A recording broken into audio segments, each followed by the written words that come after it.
Hello, everyone, and welcome back to Everyday Excellence. I'm your host, Todd Baldwin, and today we have Matt Blauch, the owner of Blauch Brothers. Matt, how are you doing today? Doing great, doing great. How about yourself, Todd?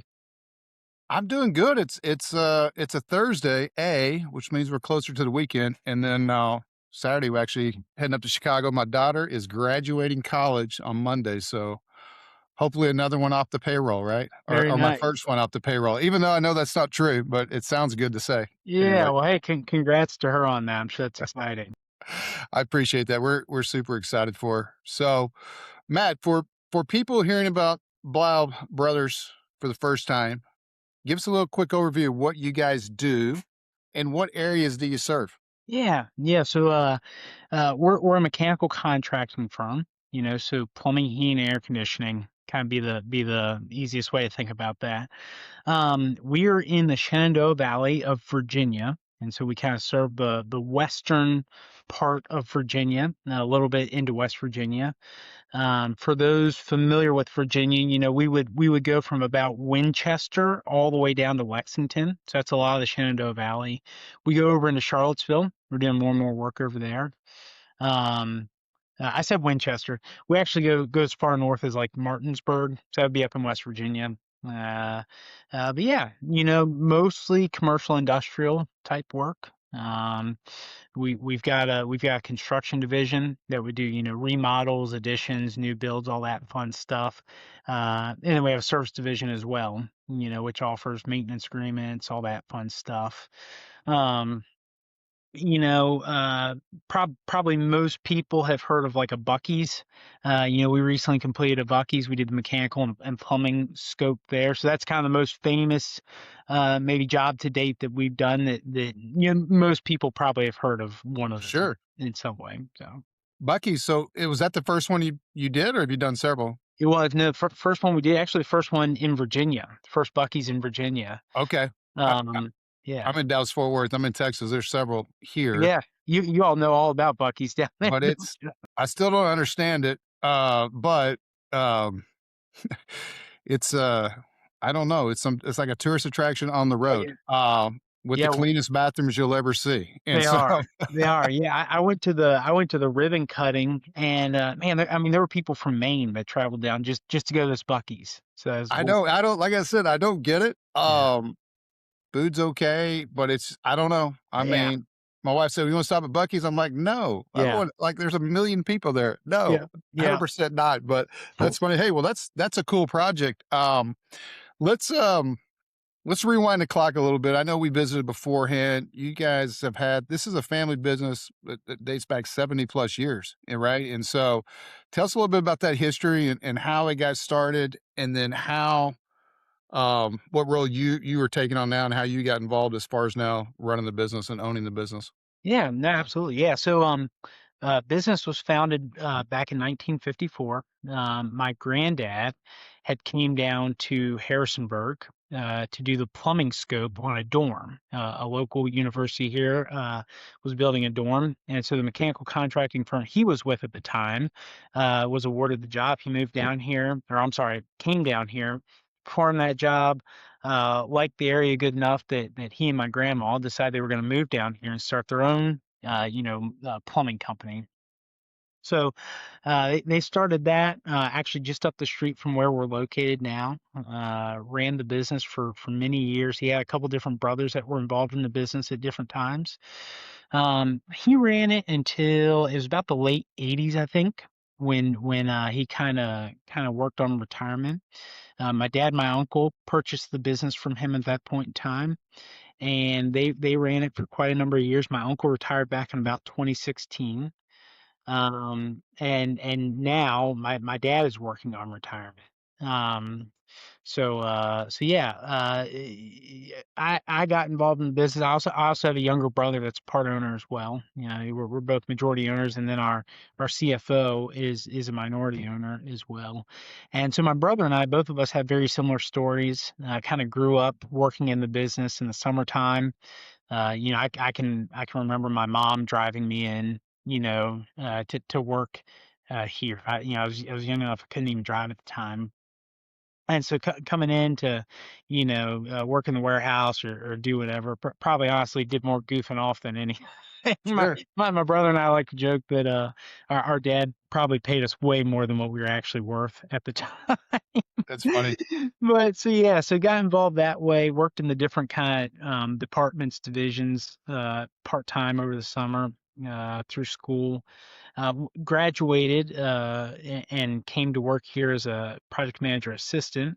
Help basically do the stuff the PMs at the time didn't want to do, and we got to the point we had more jobs than we had PMs, and so I ended up taking on a couple small jobs, and I grew into some bigger jobs, and got to a point where a number of my jobs were kind of coming to an end, and we had lost a service manager.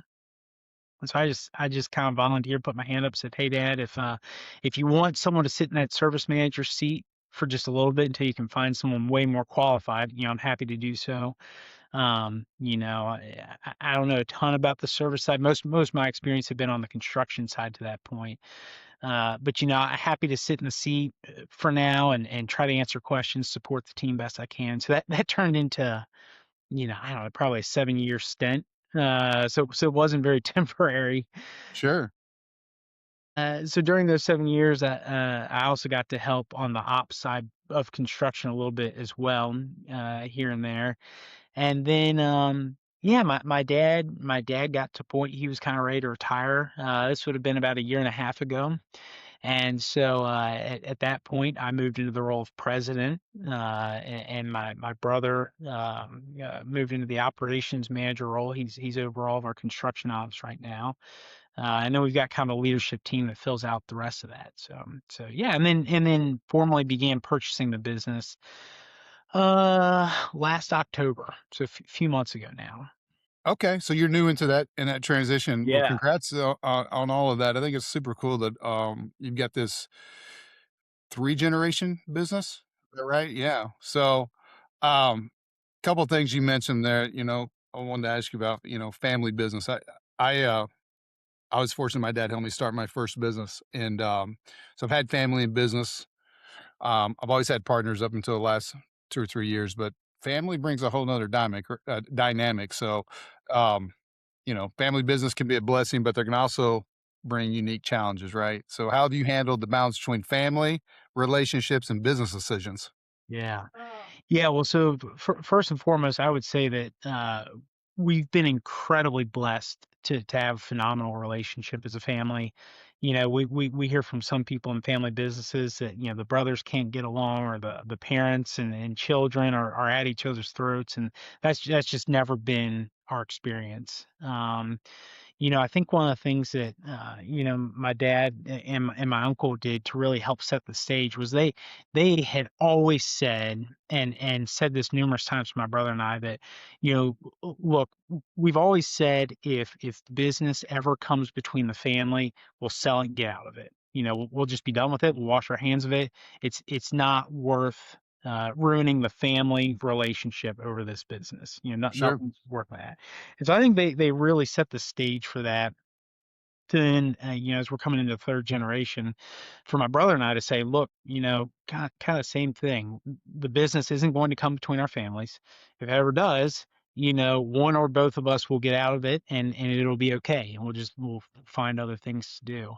And so I think, like I said, they really set the stage well for that. I think something else that's been really fortunate is that my brother and I, while we're alike in many ways, we're also different in many ways. And I think I would be more of kind of the push, like, rash decision, gut feel, like this feels right, let's do this. And my brother's probably a lot smarter than me and kind of wiser, and like he wants to analyze stuff and get all the facts, and hey, let's look. And so it's a really nice kind of push and pull. I'm kind of like, hey, let's do this, let's do this, let's do this. And he's like, whoa, whoa, whoa, wait wait a minute. So he probably keeps us from going completely over the cliff, and I at least help get us to the cliff. So it works really well. Yeah, no, that's a good analogy there. I think it's that's a business, right? Everybody's got their strengths and weaknesses. So it sounds like you and your brother have kind of figured out that balance and it seems to be working for you. Is that a fair statement? Yeah, absolutely, absolutely. And I'll add to something that else that's helped immensely is, I mentioned a second ago, we've got a leadership team here. And so, there are very few decisions that, my brother and I are having to sit down and make these massive decisions on operations. There might be, so like right now we're in the process of working on moving our headquarters. And so some of that stuff, my brother, I mentioned our CFO's part owner as well, we'll sit down, have some of those decisions, but none of the major operation decisions. Those are all, as a leadership team, we sit down, we talk about them. And so I think that helps too, to have, several different perspectives. It's not just my brother and I trying to figure out this thing. So, Yeah, and leadership teams are I think crucial, right? And so a lot of owners will wait too long to build a leadership team or a real leadership team. I think that's a mistake owners can make in running their business. What made you all decide to do that before this transition of your dad retiring and maybe the buyout was all complete? What made y'all go ahead and say, hey, let's get this in place now, the yeah, leadership team? so I think there were a couple things that kind of spurred that on. One, I do think was my dad's desire to retire. As we got to talking more and more about that, we recognized that, okay, probably be good to start working on a leadership team. I think we also, as we've transitioned from my dad to my brother and I, and even I've even been in the business to see this since coming out of college. Our business has grown a good bit. We we've probably roughly doubled in size since I graduated college to today. And we recognized a number of years ago that my dad, in his role as president, probably had too many direct reports. And so we started trying to bust that up a little bit, and knowing that, paired with knowing that he was going to want to retire at some point, it kind of drove us to, move some more people. A lot of them were promoted from within into kind of like, we've got a service general manager. I mentioned, the operations, um, director of operations. We've got a pre-con, director of pre-construction, our CFO.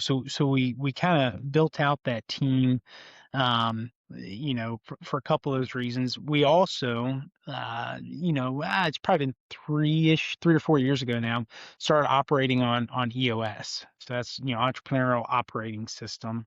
And I would say when we did that, one of the first things you do, is actually build out your leadership team. So I think that kind of forced us to actually put it on paper.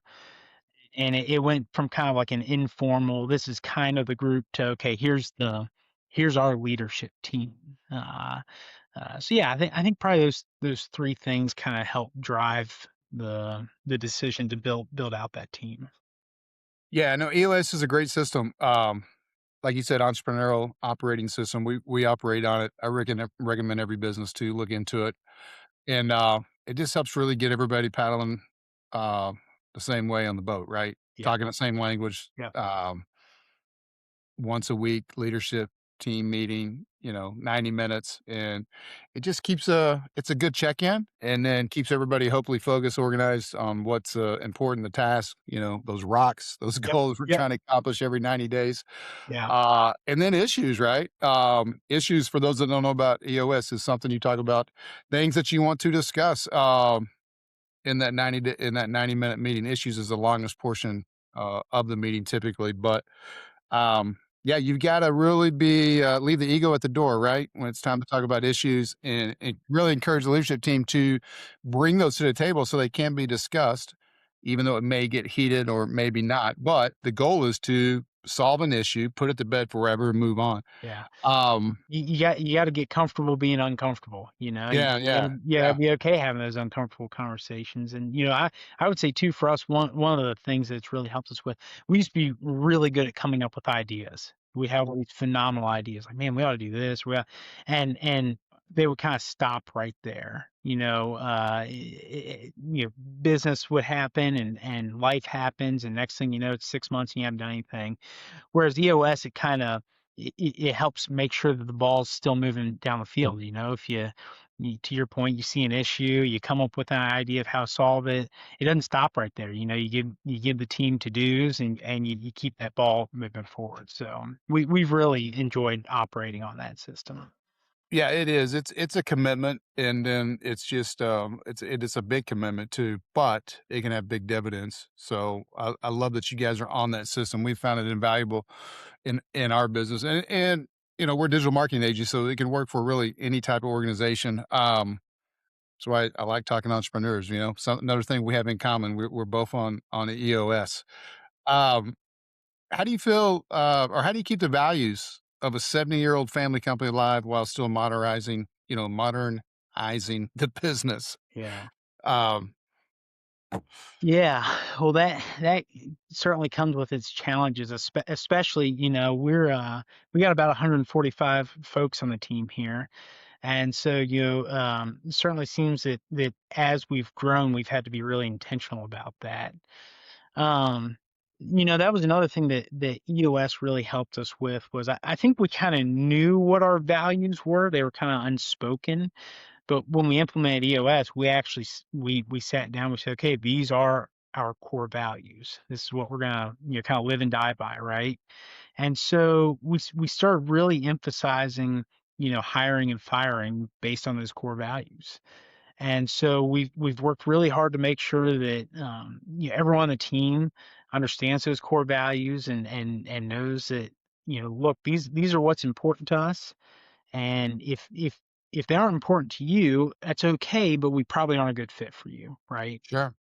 And so I think that's been a big part of it is we try to, you know, years ago, if we were looking for a role, we'd simply go out and try to find someone with the most technical experience. If we're looking for a project manager, we want a project manager that's got 10 years of project management experience. Or we're looking for an estimator, we want someone with 10 years. Or insert any given role, we want someone with all these years of experience.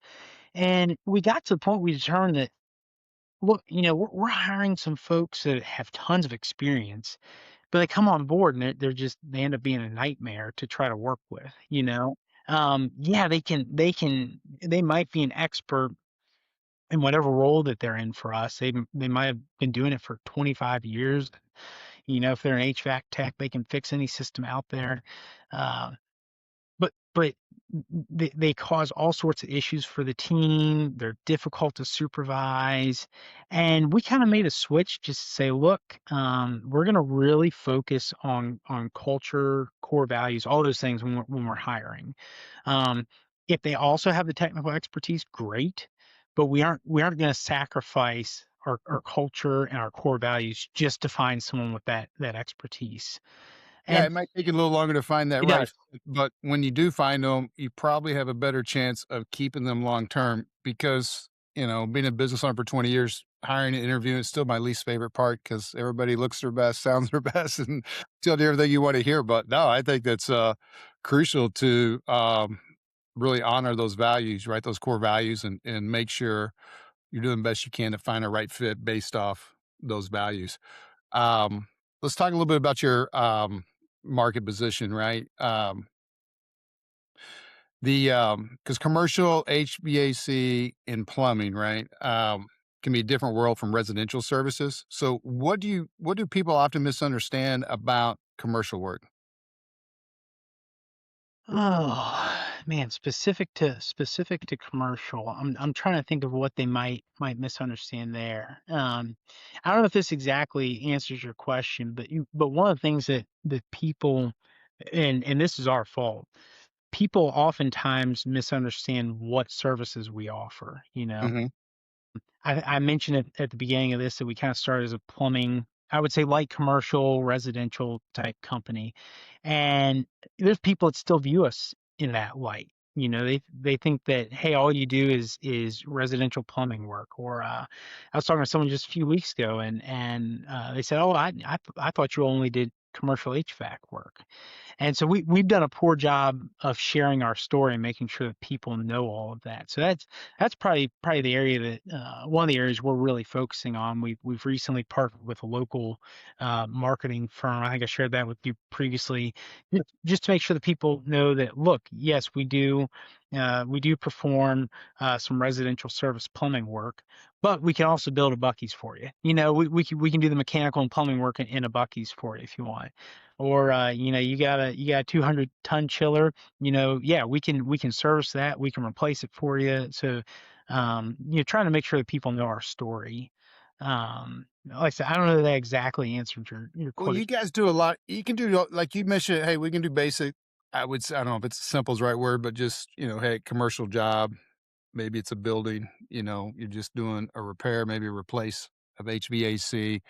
But like you said, all the way to new construction, right? So that's a pretty wide range, to me anyway. So no, I think it's kind of a hard question to answer. Might not have been the best question, but I was just curious because, well, let me ask you this: when someone's looking or choosing a commercial plumber, for plumbing or HVAC company, what should they be looking for beyond just price? Yeah. I think the one that probably a lot of people would start with would be quality. Um, that's obviously going to be a huge one. We kind of have a running joke that the low price oftentimes isn't the low price. We'll price something, come to find out we didn't get it. They went with XYZ contractor because they were, you know, they were 20% lower than us. And next thing you know, a year down the road, we're getting a phone call to come in and fix something. Sure. So quality is certainly a big one. I think another thing that's really important to us is that we're going to stand behind what we do. Um, there's been numerous amounts of instances where look, we're human. We're going to screw stuff up. It happens. And we'll go back after the fact. Sometimes even well beyond what like the typical warranty period would be. We'll fix something. Great example. It's actually happening right now. We went in and installed a bunch of tube heaters for a customer. And that was, I don't know, man, probably 3 or 4 years ago at this point, maybe even a touch longer. And we're still performing service work at this customer site, and got a call, went out to look at these tube heaters. They were having some issues, and I don't know all the specific details, but there's something on the tube heaters that had stopped working on a bunch of them. It failed. And as we dug into it, we found out, look, we screwed up this install. We were supposed to do this when we installed them, and we actually did this. At this point, we are well out of our warranty period for those. We could simply say, hey, sorry, Mr. Owner. These have failed, and here's a price to replace this part or replace the whole thing. We didn't do that. We're going in and we're fixing them at no charge to the customer because that's the right thing to do. You know, so I think that's something that people really ought to consider is what's the track record of a given contractor? Are they going to stand behind their work? When things go south, how are they going to respond to that? So I think we try, once again, we're not perfect. We try really hard to make sure that when issues come up after the fact with something that we've done, that we make it right. And sometimes that's at our own expense. Many, Right. many times at our own expense. No, I think it pays back. I think it comes back 10 times back your way, right? It's like the more you give, or just doing things, being upfront and honest, hey, that was on us and we're going to fix it for you. Cause it could have been probably easy to say, hey, yeah, here's what's going to cost repair. But I love that. It's probably the reason why you guys have grown and have a team of 145 people Yeah, now, too, right? Just doing things the right way. yeah. You, Um, you you we know, see that another, a lot too. We may miss out on opportunities. Clients will circle back around to us. Sometimes we may even lose a client that's been with us a long time. Sometimes it's just the grass. We got the grass. They think the grass is greener, right? In the end, we always do. We always take a lot of pride in offboarding a client, right? Which is no fun when you lose a client. And every agency loses a client. If you ever talk to an agency, we never lose any clients. That's a red flag because But, we'll give them the same white glove treatment offboarding as we did onboarding. That's been a big huge for us as far as people coming back and, "Hey, it didn't work out," or whatnot, and, you guys were already great and the way you offboarded us. So I think all those things, um, pay dividends, huge dividends down the road, right? So Well, kudos for you, man. That's a great story to yeah. go out and do that work and fix it the right way, even though they're way out of warranty. Did the client understand that it was initially y'all's, that you had installed it and maybe not 100% the right way, or did then You know, I don't know off the top of my head if they would have known that without us telling them that. yeah. Many instances like that, Well, you I could. guess that yeah, did y'all explain to them, "Hey, this we're Yeah, gonna fix this for free, and here's yeah, why?" yeah, exactly. Yes, yes. That's huge. I You mean, to know, admit that yeah. and be upfront, I mean, they'll use you forever. Yeah. It would have been very, very easy, especially, the last few years, we've seen a lot more manufactured defects than we had. I would say through the COVID process, and I'm not trying to knock anyone because I know that was difficult for a lot of people, but like we just saw a huge drop in quality control, for many of the pieces of equipment parts that we purchased. And so you could have easily gone to them and say, hey, look, yeah, this is a yes, sorry, Mr. Owner, but this must be an issue from the factory. It's out of warranty now. Here's a price to replace it. But that's not the right thing. It's not the ethical thing, and so we didn't do it. Sure. I think another real quick example of something that we like to say kind of sets us apart. There's been numerous examples. We've gotten a call from someone, uh, and they'll say, "Hey, we've got your competitor in here doing some work at our facility, and they've told us that a piece of equipment's bad and needs to be replaced. And so we just need to get a couple prices on. Would you provide a price? Yeah, sure. We'll come out. Um, we always ask when that comes up if they would let us come out and diagnose it first, but before we proceed with pricing it. And so we'll send a technician out, and I can't tell you how many times we've gone out, looked at something that someone's pricing to replace. You're probably looking at depending on the piece of equipment, 10, 15, $20,000 replacement, maybe more than that, $50,000. And we go out and we'll find, hey, this thing just needs. In one instance, it was the coils on the piece of equipment were dirty. We cleaned the coils. The piece of equipment was right back up and running same day we cleaned the coils. And that was to your point a second ago.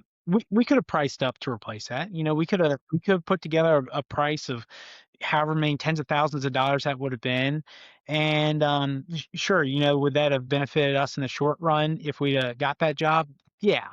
But in the long run, I think being honest with that customer and showing them that, look, we can save you tens of thousands of dollars if you just let us run a simple service call, get this thing back up and running. I think that pays much bigger dividends in the long run. Oh, I agree. I agree. No, you can't, just to work in that type of mindset, be, upfront and honest, ethical. Like I said, it comes back 100 times, right? Back to you. And, just plus it just feels good, right? I mean, you wanna sleep good at night, right? Yeah. You wanna know that, "Hey, yeah, I could have maybe had a $50,000 sell, but hey, let's just fix this. This can be repaired. This thing's got many more years of shelf life." So those are always, I love when we have little wins like that too, because it just makes the team feel well, and we're just taking care of the client, right? So let's talk a little bit about growth. You guys have grown a bunch. What do you hope to see in the next 3 to 5 years as far as growth? Are you still wanting to continue to expand, and is it more territory, more services? What's that look like? Yeah, yeah. Well, probably a little bit all of the above. I mentioned we're on EOS, and so when we first started that, like I said, 3 or 4 years ago, we had set a 10-year goal that we wanted to be the mechanical contractor of choice, and we wanted to be capable of handling any project that might come to our market. And so what we mean by that is, when a job comes to our market, whether it's something service related, construction related, regardless of its complexity or size, we want folks to think of us first. We want them to think, hey, you know what? I know that Blauch Brothers can handle this. Let me reach out to them. I want to make sure they have an opportunity to price this because I know they can handle it. Um, so that's first and foremost. And then we didn't want right now where we're at. There's still some jobs that could come to our market that would stretch us. The valley's not a huge market in terms of the type of work that we do here. But I would say once every 2 years or so, there's a job that comes to our market here that would just probably be a touch too big for us. Um, and so our 10-year target is to get to the point where that's not the case. It doesn't mean that we're going to go after a huge job just to go after a huge job. But if a nice, maybe someone's building a new school and it's a very attractive job for us. A job that we can partner with a good, GC, CM, whoever may be performing that work. We want to be able to do that. We want to be able to confidently put a number on that and not worry about, hey, are we going to have the manpower to do this? Um, and so Any that, issues with manpower? yeah, Finding manpower? yeah, yeah. I think much like you mentioned about agencies, never losing any clients. If you talk to a contractor that's not having a problem finding manpower, to your point, might be a red flag. Yeah, yeah, We're blessed to have a great team, got a bunch of really great folks that work here with us. But we're always on the hunt for good people. And so yeah, it's a struggle, Our HR team's interviewing probably almost weekly, just to find those folks that fit our culture. But it's certainly a struggle. Yeah. sure. Let's, let's shift gears a little bit, just talk a little bit about, marketing. I know you mentioned the website's getting a major facelift, right? What made now the right time to upgrade it? I think to my point earlier, we had just determined that people, a couple things, people don't know our story. And so we got to make sure that people know our story, and the website's a piece of that. I think the other thing, the guy that we had handling kind of our marketing, business development, some of that stuff, we had moved him into that director of pre-con role. And so we recognized when we did that look, he's probably not going to have time to keep doing some of the marketing stuff he's been doing. And so we either have to find someone else internally to do that, or we have to outsource it. Uh, didn't feel like there was someone else internally that could take that on, and we didn't think it made sense to hire someone to do the marketing for us. And so that's kind of what drove the decision to partner with this firm to do that. I think if you hop on and look at our current website, it's pretty easy to see it's a little outdated. Yeah, um we talked a little bit about that. I told you my opinion. I don't yeah, like, yeah, you're overdue to get that yeah, to get it yeah, upgraded. I'll be, um, anxious to see how the new site comes yeah. out. Make sure you message me. I'm gonna keep in contact with you, it, but, it should that if I wanna see when it goes live and yeah. see how they did. And when you thinking about the website, are you hoping, you open a new website helps more with credibility, lead generation, recruiting, commercial positioning, or all the above? I gave I you a think lot there, but I'm just yeah, credibility, lead generation, recruiting, yeah. commercial positioning, or just, hey, all the above, sounds I'd good. Yeah, I'd say all of the above, and just now, if all goes as planned, it should be live next Friday. About a week from now. Um, but like one thing that we're doing with the new website that the old website doesn't have that we've always wanted is kind of a project portfolio page. So that speaks to Mhm. that credibility, right? Hey, Sure. here's these projects that we've completed, so that people can see it and say, oh wow, I didn't realize Bob Brothers could do a Buc-ee's, or another larger one was we did a school of business for Washington Lee University down Lexington. People can see that and say, wow, I didn't realize Bob Rose was capable of doing something like this. So yeah, credibility certainly one. I think the other piece you mentioned, recruitment.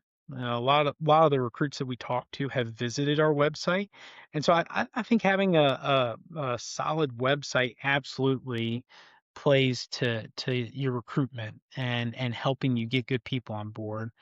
Uh, Sure. I would have to imagine if someone's looking at moving jobs, yeah, that's a pretty big life decision. I'd have to think that if they go on someone's website, it looks way outdated and not very appealing. I would have to think that that plays into their decision a little bit. It might not completely sway them, but as tight as the market is, if it sways their decision by 5%, that's worth something, right? Sure. Have you guys gotten leads off the website, in the past as far as new opportunities to go out and bid on projects? I know in the commercial space, especially with new construction, it's, you deal with contracts, a lot of referrals, right? And word of mouth but as far as to your knowledge, anybody just searching online on Google, let's say looking for someone like you, Yeah. maybe it's for repair, replacement, at a building, so it's not new commercial construction, but any leads uh, come from Google that you know of? I would say more of that happens to your point with service, small projects. Sure. Every once in a while, there will be maybe an out of town general that maybe they have a relationship with someone in the valley, and so they've landed a job here, and so Google search pulls our name up, and so the next thing you know, they're reaching out to us for pricing.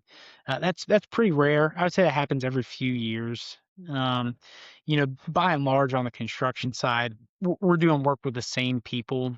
There's a handful of whether they're a general contractor or a construction management firm in our market that we're doing work with, and so most of that's coming from them.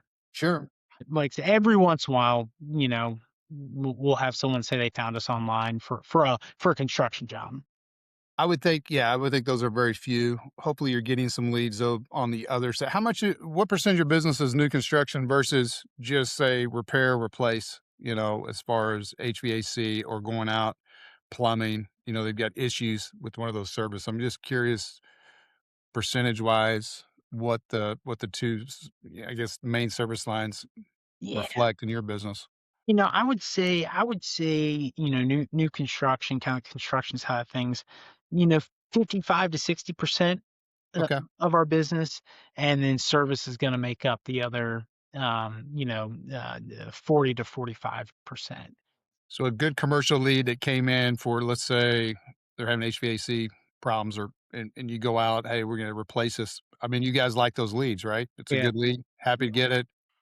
yeah, Good work, pays the bills, makes some profit. Okay. Just making sure that those are good quality leads. When we mentioned before, you mentioned that, this local marketing group that you were hiring, um, was you wanted them to help with the social media aspect. What is it exactly you're wanting to do or hope that it does for your company?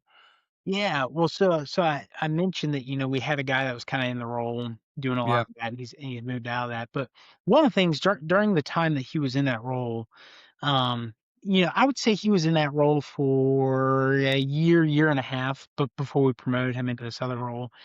And I I would say weekly, someone here in the office would have a conversation with someone outside of the office that would say, "Man, I'm seeing your stuff all over the place." I didn't realize it. I saw this post on social media. I didn't realize you all did that. Or hey, I saw so and so joined your all's team. I know their aunt, and it was generating a lot of conversation about Blau Brothers, about the things that we can do and the team we have. And a lot of that went away when he got promoted. And so I think we're hoping that we can bring some of that back to Mhm. where folks in the community are able to see what we're doing, what we're capable of, and it's helping to generate some of those talking points. Yeah, Gotcha. When you think about lead generation, when I say lead generation, leads coming into you, right? They found you, whether it was social media, they found you on Google, maybe they found you in ChatGPT. yeah, This whole AI side is huge yeah, now. yeah. This whole strategy behind that. How do I show up in AI?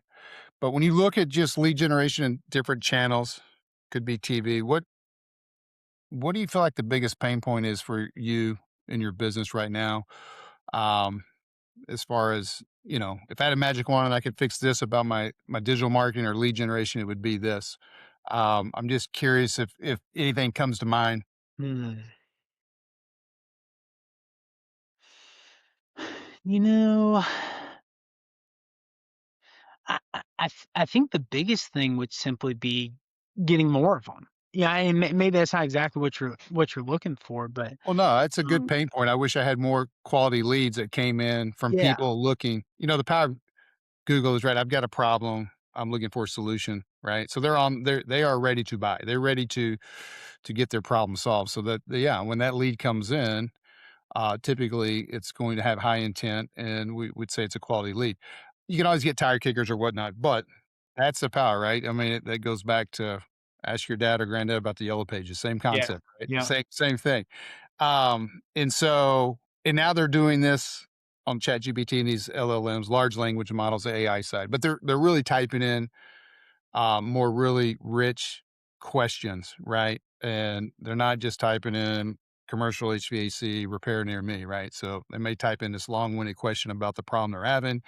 Who would you recommend? Let's say maybe BB accredited, and all types of factors. And then the AI is going out scraping the web and then pulling back info. So all of that is a huge challenge, but it leads to what you said, and that's no, I think that's 100% legit. That's a pain point. I wish I had more quality leads coming in so we could um, have more opportunities to book jobs. And because you fix, like you said, you clean the coils, right? That guy may come back. That may be a replacement down the road, or that may be turn into a referral because hey, you won't believe what these guys did, right? I had guys trying to sell me into the unit. They came and cleaned the coils. So no, I think that's a great point. Anything else jump out as far as a pain point? No, I think that'd be the biggest one. I think as the leads come in, I think we do a pretty good job handling them in house and getting folks taken care of.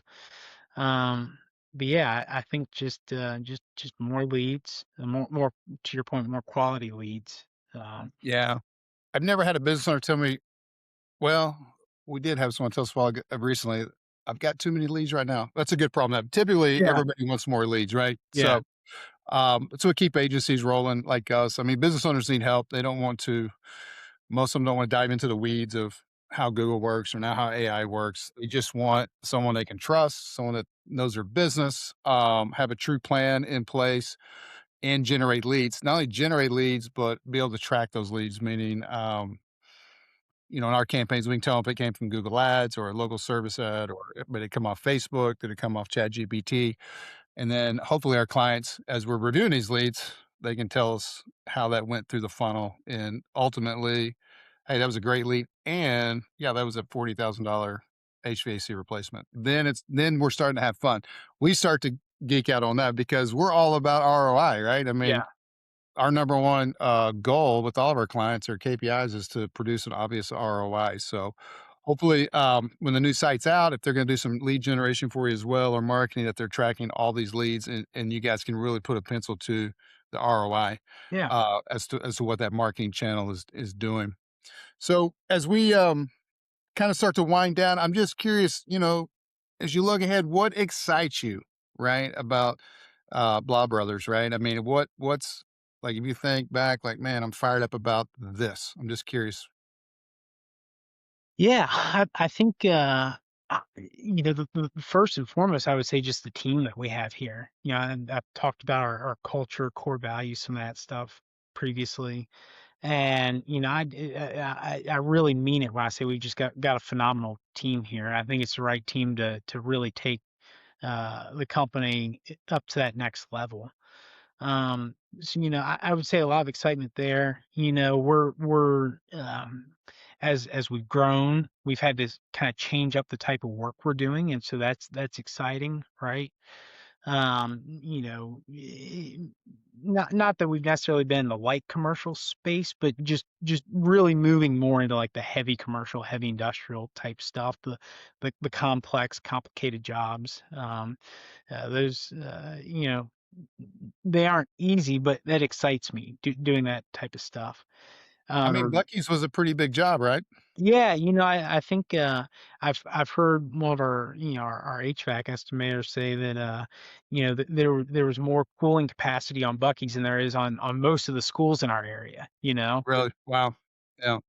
So yeah, having the opportunity to do work like that, it's fun. It's fun to be a part of projects like that. It's cool to be able to say, hey, yeah, we were part of the first Buc-ee's that ever came to Virginia. It's that's to me kind of a cool thing to be able to see. Um, Yeah, no, it's a great credibility piece. It'd be great, like you said, project piece on the website. I like all those ideas because it's everybody knows Bucky's, and like we talked about earlier, right? I mean, I still don't get it, but it's cool. We'll stop in there every once in a while. Kids, when our kids were younger, and we road trip, and they love going to the Bucky's. But I remember there's one from my house. It's probably, I don't know, 20 minutes down the road or whatnot. But when it opened, I remember people just going just to go check it out. They're not even traveling. yeah, So anyway, yeah. the whole Bucky's. Um, I'm curious, few final questions here for you. What advice would you give someone stepping into a family business and trying to lead it into the next generation? Hmm. I think first and foremost, you got to have a great team around you. So really, I encourage folks to focus on your core values, your culture, because I think without that, you're probably going to struggle through a lot of things. So really focus on the core value, the culture. Make sure you have the right people in the right seats, and then trust them. Um, it's funny. I talk to a lot of people, and they say, "Man, you must be really stressed."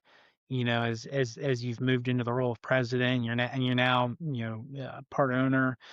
You must really be stressed out, and maybe I'm doing something wrong, but I'm not. you know, I- I'm That's I'm good. I'm not really stressed. I think a lot of that's just once again because of the team that I have around me. Yeah. I know that Andy, our service GM, like he's going to take care of this service stuff. Like I just know that, and I know that the team that works with him is going to take care of our customers and enrich their lives. And I know that my brother Chris, I mentioned he's our director of operations on the construction side. Like I know he and his team, they're going to take care of the construction needs, and Juan, he's our director of pre-con. He's going to take care of all the pre-con needs. He's going to get the work, and he's going to make sure that his team's in line with us and row in the same direction. I know Stacy, our CFO, he's gonna keep the accounting side of the house, in line and do what needs to do. And then we recently moved someone else on the leadership team. Carl. Okay. He's kind of supply chain logistic, Yep. almost like an internal ops director. Like he's going to take care of stuff. So I know that they and then the teams that they work with, like they're just going to take care of stuff. And so having that good team, I think, is really valuable. The CFO, I was smiling when he said that because he's gonna be like, Matt, it's not in the budget. Can't do it right now. Yeah, yeah, yeah, He's gonna tell you no, and that's what you're paying him for, right? exactly, exactly. Um, any kind of off topic. I've been asking my guests this lately, but um, if you're a book reader, any book you've read lately you recommend, or if you're a podcast person, any podcast that you like that you could share with our listeners? Yeah, yeah. So probably be a few that come to mind. Um, two books that I've read, I would say within the last year or so. One's called The Magic of Thinking Big. I think that's a really great book for someone that's got big dreams, wants to take their business or maybe it's their role within their business really to the next level. I think that's a really good book. Um, there's another one called uh, Delivering Happiness. I think it's the name of it. It's the story of Zappos, the shoe company. Yeah, They've got a really neat story on how they kind of deliver that wow factor. That's something we try to do here at Blauch Brothers. We want to deliver that wow factor. Aren't perfect at it by any means, but that's what we're striving for. So those are a couple really good books. Obviously, EOS has a whole library of books. oh yeah, we've all read. I guarantee we've read a lot of the same books. Yep, yep. So I think all of those. One that I'd strongly recommend for any new supervisor is called The Way of the Shepherd. Hmm. Very basic concepts, but really powerful on how to work with your team. So would recommend that. Podcasts, there's a couple that I've really come to enjoy. One's called Real AF. It's with a guy named Andy Frisella. He started a company with another guy called First Form. I've been fortunate enough to go out and visit them a time or two. Huge on culture, like culture is everything. And so, man, I learn a whole lot from those guys. They've really got stuff dialed in. Um, people that listen to him, they're probably either going to really like him or not like him. Like you're just going to be one of the two. He's blunt, very honest, which I appreciate. But he's lived it, and so he can speak to what works and what doesn't work because he's made a lot of mistakes. He's wildly successful now, and so he can really speak to what's worked and what hasn't worked. What was the name of that podcast Uh, again? Real AF. Real AF? Real AF. Real Okay. AF. Okay. And he's also working on another project called MFCEO. And so that'd be another good one. That's a paid subscription, but it's got there's a podcast aspect to that, but then there's also some other pieces that are really, really valuable. I'm gonna have to Um, check some of those out. yeah, yeah, Yeah, I do a lot of walking and so, try to find different podcasts. Um, Question might have been a little self-serving, but also yeah, hopefully if anybody's listening, hey, let me go check that out because there's so much good content out there, right? And just find something that resonates with you can really, just help grow, learn, get you back on path, if things are down or having, seems like, man, we're just kinda in a rut right now, whatever it may be. So, I'm wondering if you have any one-liners you could share with us, right? And I'll go first because you mentioned your CFO, it made me think of one that was kinda ingrained into me when I first started business. It's a really simple one, but it was just simple. If you take care of the nickels and dimes, the dollars will take care of themselves, right? mm, So, really just focus on the budget, know your numbers, but don't overspend, don't go crazy. That's how I interpret it. Just focus on the nickels and dimes, and the dollars will take care of themselves. So, with that said, anything you could share? yeah. I don't know if this would be exactly a one-liner, but I oftentimes look at it just a little bit differently than that. Not that obviously your budget's important, all that's really important, but um, we've always put a lot more stock and weight into just taking care of the employees. Take care of your employees, and they'll take care of everything else. Oftentimes we think about, man, um, we're having this issue, and we want to make sure that we can do this for the customer, and it's the customer. But we oftentimes think about, okay, well, if we take care of the employees, make sure they're really happy, well taken care of, they're going to take care of the customers. As long as you have the right people in the right seats, those core values. Sure. Yeah. I don't know. That's really a one-liner, but that's just kind of how we look at things. Is let's make sure we've got happy employees that enjoy what they're doing, and they're going to take care of everything else. No, I like it. I like that. I like that as well. We're big on employees too. If you take care of your people, they're going to take care of you. They're going to take care of your clients. Make it a win-win, right? It sounds like you built a credible culture. You've mentioned your team in this call or this little episode more than anything, and I really like that because I can just feel how passionate you are about your team, right, and how much you like them, care about them, and it's helping you sleep at night because you got the right people in the right seats, and regardless of what division or what part of your company you have someone in charge that you can just tell you're very confident they're going to handle the job and get Yeah, it done. absolutely. So yeah, kudos on that. You got to have a great culture, and you guys have obviously put a lot of effort into that. And I think EOS has probably really helped that solidify that. If I had to guess Yeah, too, it right? has. It has. Getting everybody on there. Nobody likes that weekly meeting every week may not be the best thing, but I find once we're done, I always feel a little bit better about what we're doing, where we're going. Yeah, Even if it was a rocky, maybe not our best effort, or maybe it got a little heated in issues, right? It's like, hey, that's what it's there for. Let's go. Let's move on and keep growing. So, Matt, it's been great visiting with you. We went way over. I apologize. all I've good. been going over a lot lately, but All I good. feel like I'm having good conversations. I hope you feel the same way. But Yeah, yeah. for our listeners, if they want to try to get a hold of you guys or might need some help in their market, what's the best way to find Blau Brothers? Yeah, it's probably mostly gonna be through our website. That's just blauchbrothers.com, all spelled out. They can also always call us. Number here is 540-434-2589. So yeah. Great. Well, man, it was so great having you on today. Obviously, any listeners would, anybody out there love to talk about digital marketing, you can find me at everydaymediagroup.com or my LinkedIn profile, simply Todd Baldwin. Matt, let's keep in touch. I want to see the new website when it comes Yeah. live, right? I hope you guys continue to grow and prosper. Really enjoyed the conversation and congratulations on all your success and your newest venture of becoming an owner in the business. So great stuff today. I appreciate that. I appreciate it. We'll talk soon. Thank you, sir. All right. Bye bye.